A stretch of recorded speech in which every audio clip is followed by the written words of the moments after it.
سلام، درود رفقای عزیز. میریم واسه ماهیگیری خفن از دوستمون جمشید. طبیعت خیلی دوست داره. میریم چه ببینیم میخواد تو طبیعت چجوری ماهی بگیریم. یه ماهیگیری خفن در این حال کلاسیک و زیبا. با خط نشون کشیدن تو زمین شروع می‌کنیم، نقشه برداری می‌کنیم. اول زمینو باید کنار رودخونه باشه زمین. یه جای نرم انتخاب کنید واسه ماهیگیری. حالا شروع می‌کنیم به کندن. جمشیدتون همین راه رو داره ادامه میده. خودش خیلی خفن این مرد خیلی دوست داره.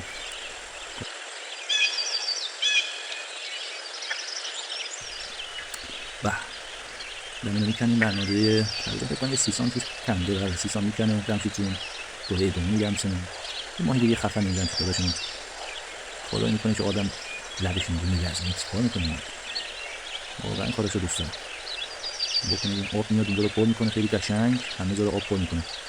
مثل یه تله است. دارن این تله زد اونجا که مثلا ماهی رو جمع کنید دور سرش. خیلی کار شیقیه. خیلی خیلی چند قسمتی کنه کارو. حالا تو قسمتش کنه. حالا یه وسط هم یه خط نشون دیگه میکشه و نقشه برداری میکنه میکنه. زحمت کشه واقعا. این مرد یه مرد با فولاد زحمت کشیه. خیلی کارش درسته. آره. این نقشه برداری عالی. خب حالا میریم تومه رو به کار میذاره این داداشمون. جمشیدتون تومه رو به کار میذاره.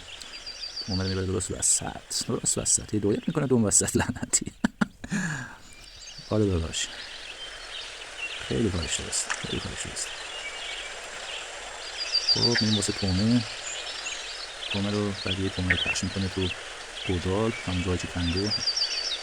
ماهی رو میخواد جذب کنه. حالا ماهی رو جذب کنه واسه داخل اون گودال. خیلی کارش درسته.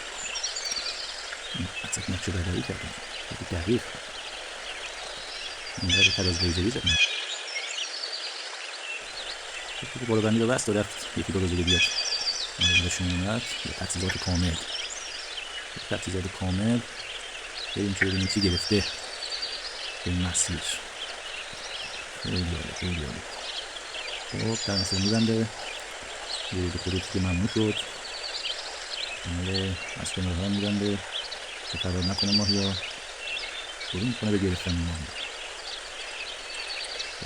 میکنه زنده باد. کشت بود. خب کار ادامه میده.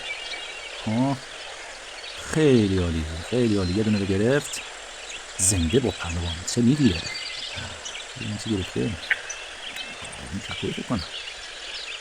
این کپوی بکنه پر برکتی. بکنه با دست. حالا میره با دست. پنج نرم میکنه اونجا بوداش. اول فاید چی کار میکنی تو مرد؟ سه تا رو با هم. این داشته میره. این کارش درست میگه. سوات گرفت.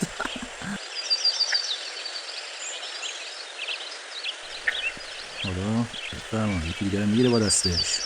حالا میگه دنبال گشت رو ببینیم کجا میتونه پیدا کنه. شروع میکنه به گشتن. نه واقعا کارش دنبال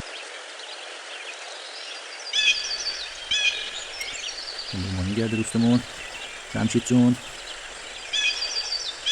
ایوه بفرما.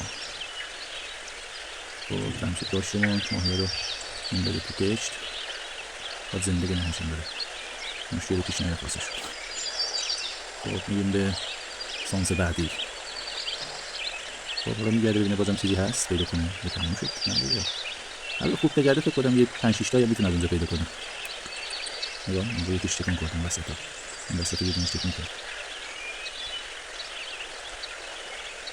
این چقدر کجا کنیم که داره. حرف نداره جمشید جون. حرف نداره باش.